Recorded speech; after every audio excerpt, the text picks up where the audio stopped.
Hello, welcome to Rise Unwind Raleigh. My name is Mandy, and here every week we talk to special guests giving you lifestyle tricks, tips, and more. And this week we have this. So I think, taking ownership of your path and allowing, that growth to happen and doing the right thing for the right reasons or the wrong reasons, etc., etc. All that and more on Rise and Unwind. Food recalls seem to make headlines all the time, and it's got many families wondering how safe is the food we bring home. A new survey shows people are paying attention, but also see recalls as a sign that safety systems are working. Joining us today is Melanie News Hilton, Senior Vice President of Customer Success at GS1 US. Welcome, Melanie. Thank you, Amanda. Thanks for being here. What are the most common reasons foods get recalled, and how does technology help find and remove those products faster? We have seen pretty much 4 key themes related to food recall. The first being undisclosed allergens, followed by contamination from bacteria. That's the one we most often hear about in the media. Foreign objects can also be introduced into the food or its packaging during various steps of processing and movement through the supply chain, and also label inaccuracies that can mislead consumers about ingredients or usage. Those are kind of the 4 most common areas. But fortunately, advancements in science and traceability technology are helping us to better the way we safeguard our food supply. The UPC barcode, which has been on foods for almost 5 decades now, used at the point of sale, is a way to ensure the identity of a food and also to be able to check that identity against any potential recall. Are there certain foods that get recalled more often? And how can families check if something in their kitchen is affected? Shopping the perimeter of the store is where you're going to find the most common recalls. So think of categories like the deli, bakery, dairy, and produce. Leafy greens, we know those for over 2 decades. We've been hearing about those. Cut vegetables and fruits. Also, eggs and seafood are common food types that get recalled.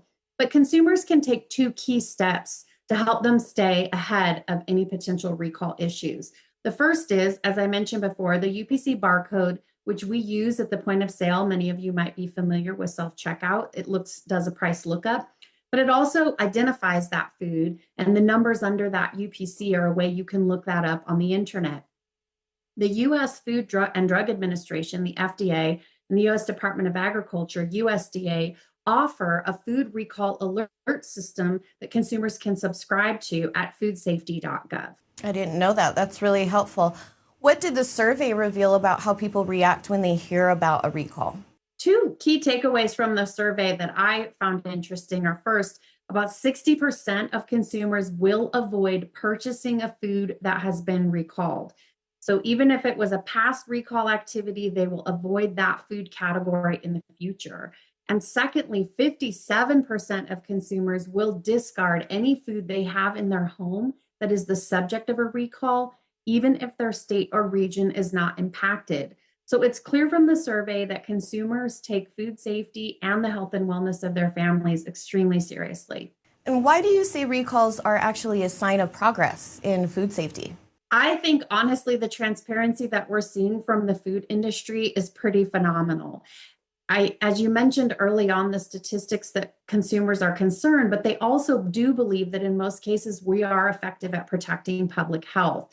There is regulation that is coming from the FDA in the middle of 2028. It's called the Food Safety Modernization Act, Rule 204, and it is a method to improve the traceability of foods from the farm all the way to the store, requiring all of the partners in the food supply chain to share critical information about food processing with the FDA and also with consumers. GS1 US, as a standards organization, is working at the heart of that implementation process, both with our standards and also in collaborating with industry. And where can viewers find more information? If viewers are interested in digging deep on this topic, I suggest going to gs1us.org/food recall. And in addition, subscribing to the alert system at foodsafety.gov, as noted earlier. There's a lot of opportunities to be proactive and to become greatly informed on this topic. Great information for us today, Melanie. Thanks so much for being here. Thank you for having me, Amanda. Travel isn't just about where you're going, it's also about how often we're packing our bags, how much we're spending, and why sometimes a vacation really is the best medicine. Talker Research just released their 2025 Travel Trends Report, and it's given us a peek in how Americans are traveling this year. So joining me are Van Darden, Director of Media Relations for Talker Research. Welcome to the show, Van. How are you, my friend? I'm doing great. Thanks for having me. All right, let's start with the big picture. What stood out to you most from this year's Travel Trends Report? Yeah, well, this year's report gave us a really interesting snapshot of how Americans are traveling and how travel is tied to so much more than just vacation photos. We identified three major takeaways in this year's report. By the numbers first, the average traveler takes 2.5 trips per year and spends $3,500 annually on travel. And that's not including luxury or international trips. That's just domestic travel. Our second big finding, travel could equal better mental health. People reported feeling 67% better mentally after taking a trip. And 40% of people with excellent mental health say that travel is a huge part of their lives. That's compared to 12% of people with poor mental health who say that travel is a part of their lives. And then third, how technology and social media feeds into inspiration sources, for example. YouTube came out over top overall. That's the number one place that people go for travel inspiration. Gen Z, on the other hand, are looking at TikTok to get inspired, and millennials are embracing kind of emerging AI tools like ChatGPT to both get inspired and help plan their trips. Excellent. To be lucky enough to have no mental health problems and be able to travel more. I'm part of that last group. You dug into generational differences. How does travel look different for, let's say, millennials and compared to boomers? Yeah, that was one of the more interesting things that we found as well. So millennials, we found, were the most travel hungry generation. Millennials average 4.2 international trips in their lifetime, which may not sound like a lot over the span of someone's life, but 44% of baby boomers, on the other hand, say that they have never traveled abroad. So a big difference there in those generations. Another big generational divide showed up around social media and how people use it and react to it while traveling. 39% overall of everybody that we looked at said that they feel pressure to post vacation content while traveling. That number jumps higher the younger that you are. Gen Z and millennials, 55% and 51% respectively, feel this strong pressure to post while traveling. Boomers, just 15% say that they feel that same pressure to pull out their phones and post. Then, of course, there's the do it for the gram mindset. 1 in 3 people admit to doing things while traveling just to be able to post it on social media. Doing it for the gram is still very much alive. There you go. And it sounds like pulling off a report like this takes a heck of a lot of work. What goes into gathering and analyzing all this data? Yeah, well, like you said, pulling off a report like this is definitely a big lift. But it's also one of the most exciting things that we do at Talker Research. What makes our process really special is the scale and the flexibility of the data that we can tap into. We've talked already a lot about age differences, generational differences. We can also look at regional differences, even state-by-state breakdowns. And it's certainly looking at emerging trends over time. It's a big piece of this piece of research that we did here talking about today. What all of this is designed to do is help uncover unexpected insights and plan for the future. What we really do is help brands establish themselves through thought leadership, help companies make strategic decisions and spot emerging trends. Again, a couple of years ago, we weren't even talking about AI as it relates to travel planning, and yet it's a huge piece of so many people's travel plans and pre-planning to take a trip. I think one of the key takeaways is that large data reports like this are vital for staying relevant in a fast-changing world, and that is true for any company, any brand, any industry, in any sector. You got to stay on top of the trends, and we can help you do that. So what types of trips are people most excited about right now, and what kind of seems to be kind of losing the steam? Right. Well, the vibe right now that we're hearing is relax and recharge. So think taking a vacation to the beach, spending a weekend at the lake, maybe getting out of the city and spending some time in the country. All of these kind of relaxation kind of trips is what people are saying is trending right now for what they want to do. All of this over the more adrenaline junkie vacations like ski trips, which was at the bottom of the list. Backpacking, also least popular. I guess people really want to slow down, not really work too hard for it, and just really relax. We also asked about a bucket list for people who want to take trips. The number one bucket list dream vacation right now, a road trip across the USA, was the number one. 32% of everybody said that's what they want to see. The Statue of Liberty came in at number 5. Of course, there were some perpetual favorites internationally, like exploring Paris, seeing the Northern Lights in Iceland, and seeing the cherry blossoms bloom in Japan. But really, one of the main trends that we're seeing is that domestic travel is trending, And that goes even for bucket list vacation. Excellent. Yeah, I just got back from a trip and I want to go back. That's where I want to be. If anyone wants to check out this full report or dive deeper into some of these findings, where should they go? Yeah, talkerresearch.com/travel. There was so much more data we didn't have time to talk about today. So many trends that we didn't get a chance to speak on. Talkerresearch.com/travel. You can see the full report. Might get inspired. Van, you are the man. Thanks for joining me this morning. Thanks so much. Do you ever wonder what happens when love, family, and small town drama all collide? That's the heart of My Life with the Walter Boys. After a whirlwind first season, the story is back with even more twists, tension, and second chances. Joining us are Nikki Rodriguez, Noah LaLonde, and Ashby Gentry, better known as Jackie, Cole, and Alex, to talk about season 2 and now streaming on Netflix. Welcome to the show, you three. How are you? Thank you. Doing So well. good. Good, thank you. All right, Nikki, your character Jackie went through a lot this season. How does she approach coming back to Silver Falls after spending the summer in New York? Yeah, I think when she comes back to Silver Falls this time, I think she's ready to kind of face things head on a little bit. And I think she just wants to be like the perfect version of herself to kind of just make up for her past in a way. So I think that's her overall goal this season. And Noah, Cole is stepping into a new role at school this season. What's it like to explore that side of him, and how does it affect his relationships? Yeah, I think it was fascinating to step into that new side of him, because I think it's a version of himself that's taking ownership over his life. After throughout season 1, there was a lot of directing blame on other people and kind of self-sabotaging. So I think, taking ownership of your path and allowing, that growth to happen and start to prepare to be who you want to be for other people in your life, your family, the people who you want to show up for. So that was it was a cool turn to take. Ashby, and your character, Alex, seemed to have changed a lot since we last saw him. How did you prepare to show that growth, especially with his focus on rodeo training? Well, I listened to a lot of cowboy podcasts and watched a lot of YouTube videos and walked through the park a lot. And the rest of it, you'll have to see on screen. Yeah. The show is based on a beloved book, and it's taken a life of its own. What's been like interacting with fans and hearing from them and seeing how connected they are to your characters and the story? I mean, it's been an absolute dream come true. I think you always hope that you're bringing the character, like you're doing justice in a way. And so it's just been really lovely, the response. And is there anything that you are expecting or would hope that your audience will take from season 2?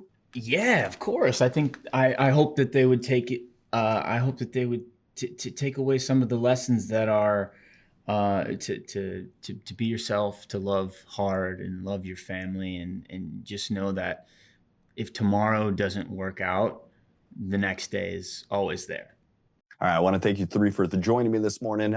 Season 2 of My Life with the Walter Boys is streaming now on Netflix. Make sure you watch and catch all of the drama that's been unfolding in Silver Falls. Thank you three for joining me.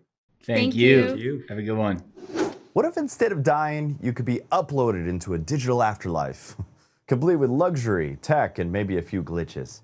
Well, that's the wild setup of Upload, the sci-fi comedy from Greg Daniels, creator of The Office and Parks and Rec. The show imagines a future with holographic phones, AI assistants, and even 3D food printers, where the afterlife is just another subscription plan. The 4-part finale is now streaming on Prime Video, and joining us is comedian and actress Zainab Johnson, who plays Alicia. Welcome to the show, Zainab. How are you? I'm pretty good. Thank you so much for having me. All right, the finale is here. Well, what can fans expect from these last 4 episodes without giving away too many of the spoilers? The fans can definitely expect closure. They can expect us taking everything that they've seen throughout the series, seasons 1 through 3. They can expect that to be heightened, but also definitely closure. So really big comedic moments, really big fun moments, stunts, of course, introducing new technology, solving kind of like solving a mystery, but also in terms of like the will they, won't they, the love story between the trouble of Nathan, Ingrid, and Nora. I think the fans will appreciate a bit of closure in that department. And Alicia's been through so much in Lakeview. How did you want to see her story land in this kind of finale? I really enjoy seeing Alicia succeed. I feel like that was important to me. And I think that was important to show because Alicia, in a very different way, is like a morality character, you know, like she often battles with like doing the right thing for the right reasons or the wrong reasons, et cetera, et cetera. By this last season, her not only like, you know, getting a lot of promotions, but also sort of being a double agent in a sense and really sort of working within the system to sort of change it and fix it or protect the people from it. I think that was a wonderful way for me to sort of show how much she has grown. And Greg Daniels, I'm a huge fan. He balances humor and heart really, really well. What moments while shooting these episodes really captured that for you? The humor and the heart. In this fourth season, I mean, there's so many moments, but like in this fourth season, there's a scene where the AI guy is just, you know, he's kind of like distraught because his AI girlfriend, you know, has broken up with him. And it's such a silly scene. But Alicia goes in and not only Alicia and Luke, they go in and they comfort him through what is like a really, really silly, like in the essence of it, it's silly, but also the way it's filmed. It's like he's laying on the floor in an elevator and it's just like hitting his head, you know, like the physical comedy of it all. But for us to not really focus on that and to really just focus on like, oh, okay, well, he's having this human experience and he's feeling pain and sadness, and we have to help him through this. I feel like that's a really good example and one of my favorite moments this season of like balancing this like, you know, like really, really huge humor moments, but also like the heart of the show. And you're also not just Alicia, you're also a stand-up comedian and a host. How does your comedy background shape the way you approach a character on screen? I mean, I'm always like trying to look for the funny, you know, like I'm always like, you know, like it's fun to be funny, although in the scene as the character, it's not really funny to you. You're playing it genuine. And that happens for me a lot on stage too. When I'm doing my stand-up, while the audience is like laughing really hard, I am typically like playing the jokes that I'm saying very straight or really living through the experience, which could have been like sort of like, I don't know, dramatic for me, but I'm allowing the audience to sort of laugh at it. And I feel like that has really helped me in terms of like, you know, acting, not just on Upload, but, you know, any other work as well. Zainab Johnson, thanks for joining us this morning. You can stream the complete 4-part finale of Upload right now on Prime Video. Share your favorite moments with hashtag UploadTV and follow @Upload on Prime for more. Zainab, thanks for joining me this morning. Thank you. Thank you so much for having me. Meth gators, drunk bears, and a herd of cocaine hippos. No, that's not your local karaoke bar or a rejected sci-fi script. It's real life. Wildlife biologist and adventurer Forrest Galante is exposing a bizarre way that humans' vices are wreaking havoc on the animal kingdom. In his new Discovery Channel series, Animals on Drugs, he digs into how these creatures got hooked, what it means for their ecosystems, and hopefully they could go into rehab. So Forrest joins us now. How can you help? Welcome to the show, Forrest. How are you, my friend? Yeah, I'm really well, Dan. Thanks for having me. Heck of an intro. All right. Well, when people hear Animals on Drugs, they think it's a joke, and yeah, I made a few jokes out of that. But this is actually a very real and serious problem. What inspired you to tackle this story? Yeah, great question. It is loud, it is salacious, but it is also a very timely and real problem. You know, the inspiration came from me actually having a run-in my own neighborhood where a bear would repeatedly break into my trash and recycling, and one time came in and clearly showed a preference for alcohol. This set me on a whole path of research that ended up me discovering that human substances are having these negative consequences on animals and their ecosystems the world over, whether that's the illicit drug trade of cocaine with Pablo Escobar bringing hippos in that are literally killing people and destroying habitat, or meth and ED drugs and things like that getting flushed down toilets in Florida that are leading to quite literal meth gators. It's having really large negative side effects on the animals. And my entire goal in life is to mitigate human-wildlife conflict. And this is a really large conflict that is, for the most part, going unspoken. So you're saying some of these animals are actually seeking out the drugs and vices for themselves?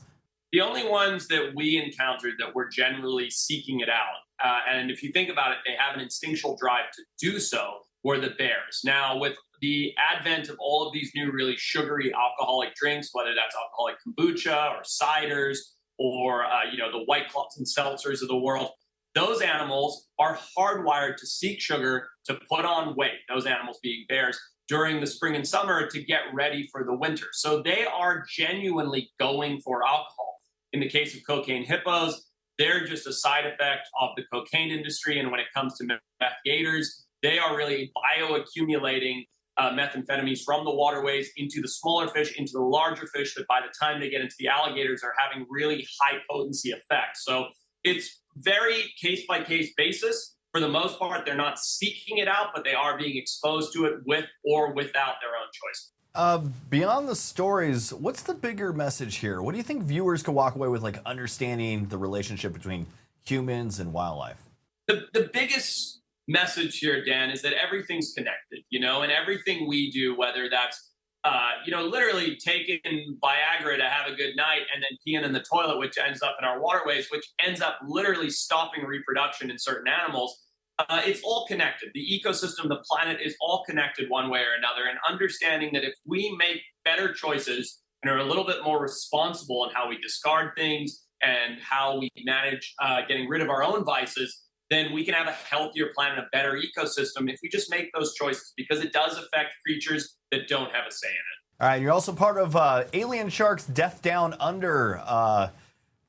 Can you tell us a little bit about that? Yeah, again, it's a loud, salacious, silly title, but it's a really cool show and tell of sharks that don't get the spotlight very frequently. In that show, I believe we have 17 different species of elasmobranch. We look at some of the only venomous sharks in the world and even test the potency of that venom on the human system, which hasn't been tested before. So it's a really cool show. If you missed it on Discovery Channel, you can catch up on Discovery Plus or HBO Max. We've got other Shark Weeks, Animals on Drugs, anything to do with conservation and wildlife. I'm all about it, and I'm trying to put it out there for people to love. Venomous sharks, animals on drugs. You have a very interesting career following all this stuff, man. I do indeed. I'm very lucky. I get to follow my passion every day, which is to communicate wildlife conservation and science. And I just am so glad to hear when people fall in love with animals because of it. Check out Animals on Drugs on Discovery Channel and keep an eye out for Forest and Alien Sharks Death Down Under and Florida's Death Beach, both airing during Shark Week. For more info, visit discovery.com or follow them on social media at Discovery. Hey, Forrest, thanks for joining us this morning. Thank you. He's back with another season of real-time, high-stakes law enforcement action. It's On Patrol Live. It's become a must-watch, taking viewers across the country as officers patrol their communities, live and unfiltered. Host and executive producer Dan Abrams is here to talk about the new season and the latest additions to the show and what makes On Patrol Live stand out in the world of live TV. Dan, welcome to the show, my friend. It is great to be with you. All right, so the show has had a huge impact, giving people insight on kind of giving them an inside look at law enforcement in real time. What do you think has made On Patrol Live such a success?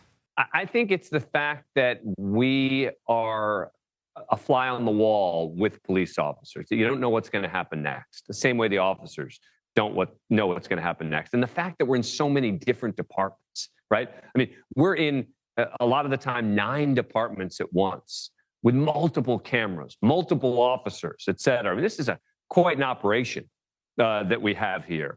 And so I think that the uncertainty, the fact that you get to see what police officers do is what has led this show to be as successful as it is. And this season, you're expanding to cover Las Vegas Metropolitan Police Department. How has been adding such a high-profile department into the mix? Yeah, we think it's really important. And it was, I think a really good development for this show, because what we try to do is we try to be in different kinds of departments and in different places, right? So, we don't want just all similar departments from one state, right? That wouldn't be as interesting. So we are in states around the country. We are coast to coast. We are in some sheriff's departments. We are in some really small departments. And having Las Vegas in that mix now as a really big department, a top 10 department in the country, helps add to that diversity in terms of the types of policing you'll see on the show. And with more than like 50 cameras capturing the action, there's a lot of happening at once. How do you and your team decide what to highlight and jump on it in that moment? Yeah, look, it's not easy, right? To figure out exactly where to go. And then to come back to it, by the way, as well, because viewers want to know, well, wait a sec, you were in that scene somewhere else. What ended up happening there? So it is a very complicated show to do, to try to piece together. And look, and sometimes maybe we don't make the right call, meaning it's live, right? So we say, we're going to go here. And then we decide, oh, you know what? Let's actually go to a different scene, et cetera. So that's part of what makes the show so exciting, is the live aspect of it, is the fact that we're going from department to department. And you're right, making those calls sometimes isn't easy. And the show also features a missing segment that helps try to raise awareness for missing person cases. Do you have a story where On Patrol Live has made a difference? We have dozens of cases where On Patrol Live has helped find people who are missing. And that really is one of the hallmarks of the show, is we've got this really passionate community, right, who love watching the show, and they are a community. And yet, when we talk about the missing segment and about how they can help, man, they jump.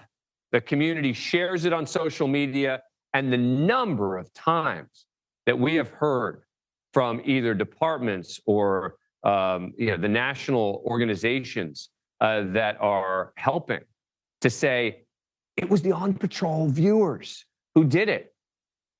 That makes this all worthwhile. Dan Abrams, I want to thank you for joining me. And I got to show all my love to Reelz channel. That's kind of where I started doing this whole TV producing and all that stuff. So big love to everybody over at Reelz channel too. So there you go, man. You can catch On Patrol Live every Friday and Saturday night from 9 p.m. to midnight Eastern on Reelz. Don't miss the action as law enforcement officers take you inside their nightly patrols, live and in real time. For more info, visit Reelz.com. Dan, thanks for joining me, my friend. Yeah, sure. My pleasure. Thanks for joining us this week. That was Rise and Unwind. If you want to check out some behind the scenes and other fun stuff, go to our website, riseunwindtv.com. And be sure to follow us on all your social platforms and subscribe to our YouTube at Rise Unwind. You take care and see you next week, Raleigh.